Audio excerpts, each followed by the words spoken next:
নমস্কার বন্ধুরা, কাকুলির পঞ্চব্যঞ্জনে আপনাদের সবাইকে স্বাগত জানাই। আশা করি সবাই ভালো আছেন। আজকে আমি আপনাদেরকে কাঁকরোলের কেরামতি করে দেখাবো।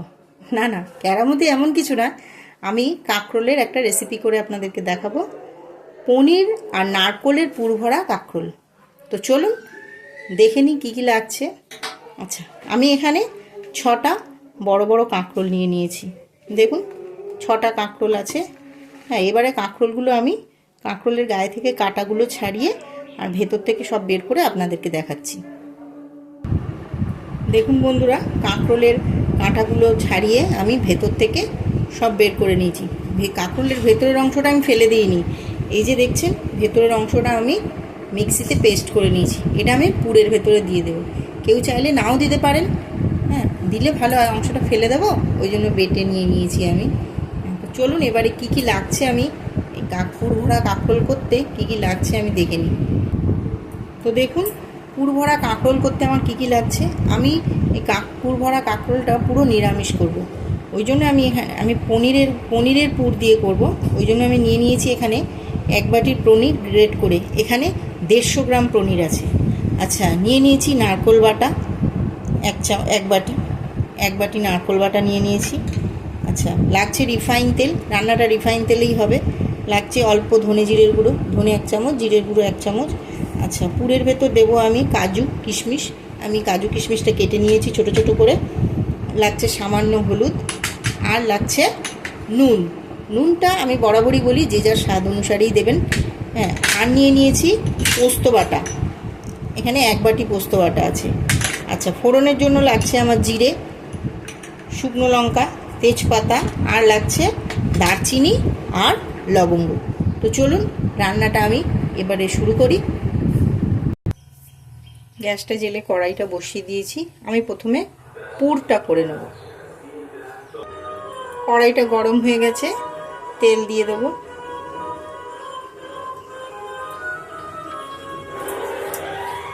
আর একটু তেল দিয়ে দিলাম। প্রথমে আমি কাঁকরোলগুলো একটু হালকা করে ভেজে নেব। কাঁকরোলগুলোতে সামান্য নুন হলুদ মাখিয়ে রেখেছিলাম, একটু ভেজে নেব।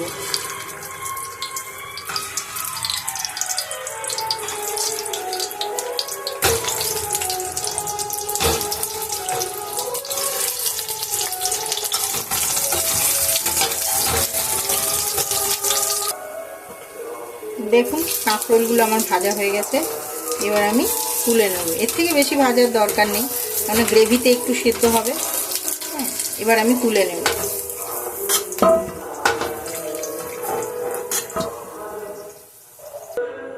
এই তেলেই আমি পুরটা করে নেব। আচ্ছা, পুর করার জন্য প্রথমে আমি অল্প জিরে ফোড়ন দিলাম।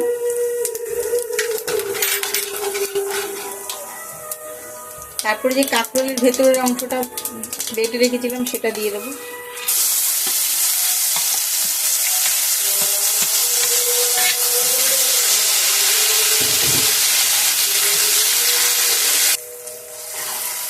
এটা আমার একটু কষা হয়ে গেছে। এবার আমি নারকোল বাটাটা দিয়ে দেবো।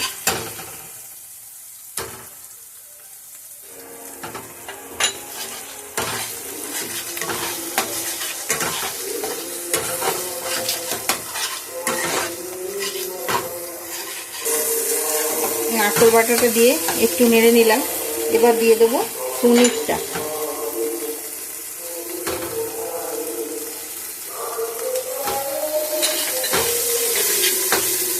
পনিরটা দিয়েও আমি একটু নাড়বো। আচ্ছা, এই পুর করার সময় কিন্তু গ্যাসের আঁচটা একদম কমিয়ে দেবেন। হ্যাঁ, একদম লোতে করে দেবেন। আস্তে আস্তে পুরটা হবে, নাহলে পুড়ে যাবে। এবার আমি দিয়ে দেবো নুন।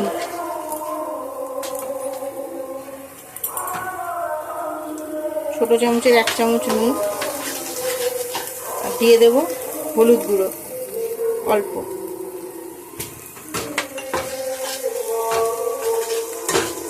হলুদ গুঁড়ো আর নুন দিয়ে একটু নাড়ব। আচ্ছা বন্ধুরা, তখন আমি আপনাদেরকে বলিনি, এই পুরের মধ্যে না একটু গুঁড়ো লঙ্কা দিয়ে দেবেন। হ্যাঁ, একটু সামান্য দিয়ে দেবেন, বেশি ঝাল যাতে না হয়। তরকারিটা একটু মিষ্টি মিষ্টি হবে। আমি ছোটো চামচের 1 চামচ গুঁড়ো লঙ্কা দিয়ে দিলাম।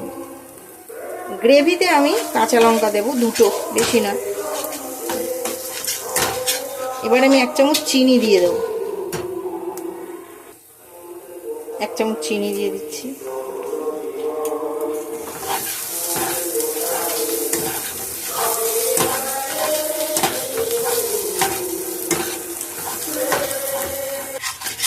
দেখুন পুরটা আমার একদম রেডি হয়ে গেছে।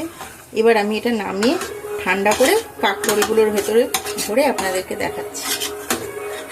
আচ্ছা বন্ধুরা, আমি এখানে ভুলে গিয়েছিলাম, হ্যাঁ, নামানোর আগে এই যে কাজু কিশমিশটা কেটে রেখেছিলাম, এটা দেওয়া হয়নি আমার। এটা নামানোর আগেই দেবেন, দিয়ে একটু নাড়িয়ে নামিয়ে নেবেন।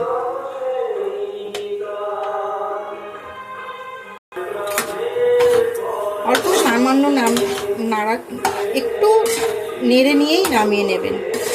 কাজু কিশমিশ কষার দরকার নেই। পুরের ভেতরে এই কাজু কিশমিশটা খাওয়ার সময় যখন মুখে পড়বে না, তখন খুব ভালো লাগবে, খুব সুন্দর লাগবে, আপনারা দেখবেন। ঠিক আছে, এবার আমি নামিয়ে নেব। এবার পুরটা আমার হয়ে গেছে একদম, এবার নামিয়ে নেব। পুরটা আমার ঠান্ডা হয়ে গেছে। এবার আমি আপনাদেরকে ভরে দেখাচ্ছি। পুরটা এইভাবে ভরবেন, অল্প অল্প করে একটু চেপে চেপে ভরবেন, হ্যাঁ, নাহলে গ্রেভিতে যখন ফুটবে বেরিয়ে আসার সম্ভাবনা আছে। এই পুরটা এত সুন্দর খেতে হয় না বন্ধুরা, এটা কেউ চাইলে রুটি পরোটা দিয়েও খেতে পারে, খুব সুন্দর লাগে। এইভাবে আমি প্রত্যেকটা কাঁকরোলের পুর ভরে নেব।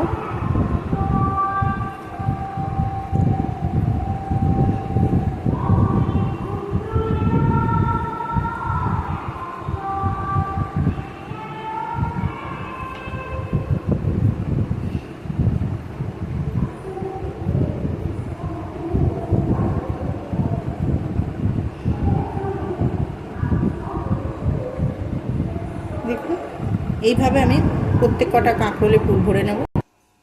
সব কটা কাঁকরোলে আমার পুর ভরা হয়ে গেছে। দেখুন এইভাবে আপনারা না চেপে চেপে ভরবেন, তা না হলে গ্রেভিতে যখন ফুটবে, হ্যাঁ, গ্রেভিতে বেরিয়ে যাবে। দেখুন কত সুন্দর হয়েছে দেখতে। চলুন এবারে গ্রেভিটা করে আপনাদেরকে দেখাই। গ্রেভি করার জন্য আমি কড়াটা বসিয়ে দিয়েছি। পুর করার পরে কড়াইটা ভালো করে ধুয়ে নিয়েছি। এবার আমি কড়াই তেল দিয়ে দেব।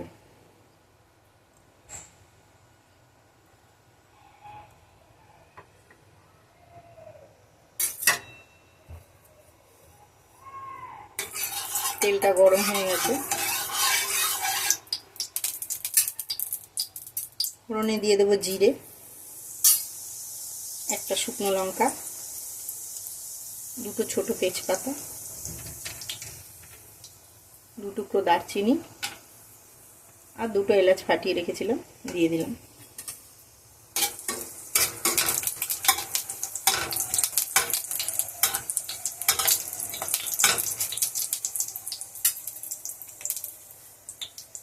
এবার দিয়ে দেবো পোস্ত বাটাটা।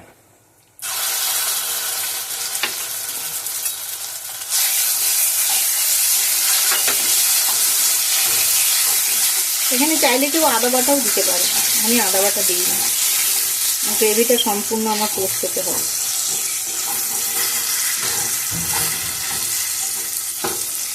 কেউ চাইলে পোস্তর সঙ্গে কয়েকটা কাজু বাটাও দিয়ে দিতে পারে।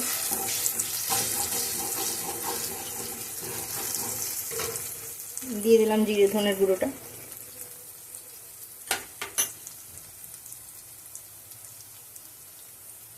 সামান্য নুন আর 1/2 চামচ হলুদ গুঁড়ো। এবার মশলাটা আমি ভালো করে কষে নেব। মশলাটা কষা হয়ে গেছে আমার। এবার আমি 1 চামচ চিনি দিয়ে দেবো, 1 চামচ চিনি দিয়ে দিলাম। তরকারিটা একটু মিষ্টি মিষ্টি হবে, নিরামিষ তরকারি তো। মশলাটা আমার সম্পূর্ণ কষা হয়ে গেছে। এবার আমি জল দিয়ে দেবো। এখানে 1 বাটি জল দিলাম। এই জলটা আমি পোস্ত বেটেছিলাম, শিল ধুয়ে সেই জলটা নিয়ে নিয়েছি। 1 বাটি জল দিয়ে দিলাম।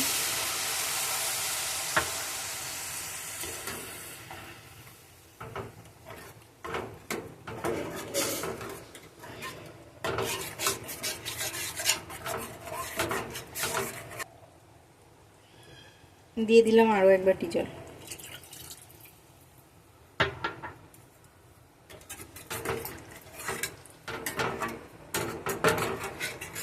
এবার আমি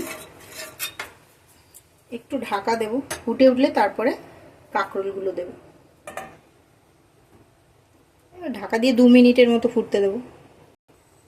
2 মিনিট হয়ে গেছে, ঢাকনাটা খুলে দেখি। দেখুন গ্রেভিটা ফুটছে। এবার আমি কাঁকরোল কটা দিয়ে দেব। কাঁকরোলগুলো দিয়ে দিচ্ছি।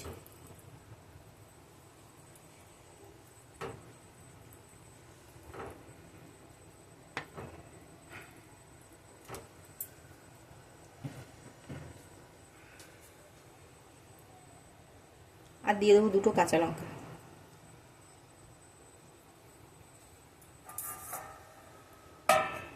ঢাকা দিয়ে 10 মিনিট ফুটতে দেবো।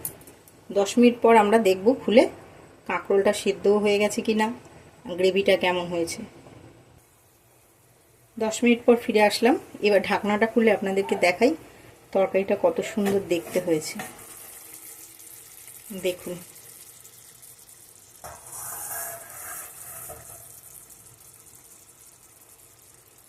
আমার কাঁকরোলটাও সেদ্ধ হয়ে গেছে একদম।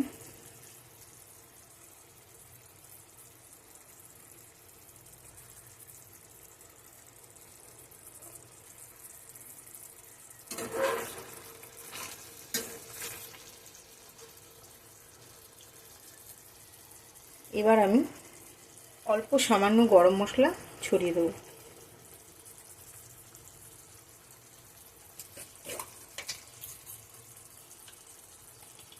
আর দিয়ে দেবো 1 চামচ ঘি।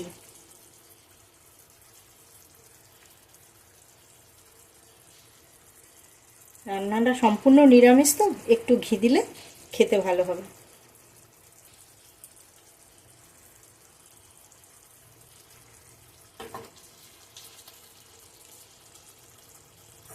ঘি দিয়ে ঢাকা দিয়ে আমি গ্যাসটা বন্ধ করে দেবো। এবার তরকারিটা নামিয়ে আপনাদেরকে দেখাচ্ছি কত সুন্দর দেখতে হয়েছে। তরকারিটা নামিয়ে আপনাদেরকে দেখাচ্ছি বন্ধুরা, দেখুন কত সুন্দর দেখতে হয়েছে, খেতেও ভালো হবে। একদম রেডি হয়ে গেল আমার পুর ভরা কাঁকরোল। আপনারা বাড়িতে এইভাবে বানাবেন, খুব সুন্দর হয় খেতে। আমি বলছি বলে নয় বন্ধুরা, আপনারা বানিয়ে দেখবেন, সত্যি অসাধারণ খেতে হয়। আর আমার এই রান্নাটা যদি ভালো লেগে থাকে আপনারা আমার চ্যানেলটা সাবস্ক্রাইব করে দেবেন, লাইক কমেন্ট ও শেয়ার করতে ভুলবেন না।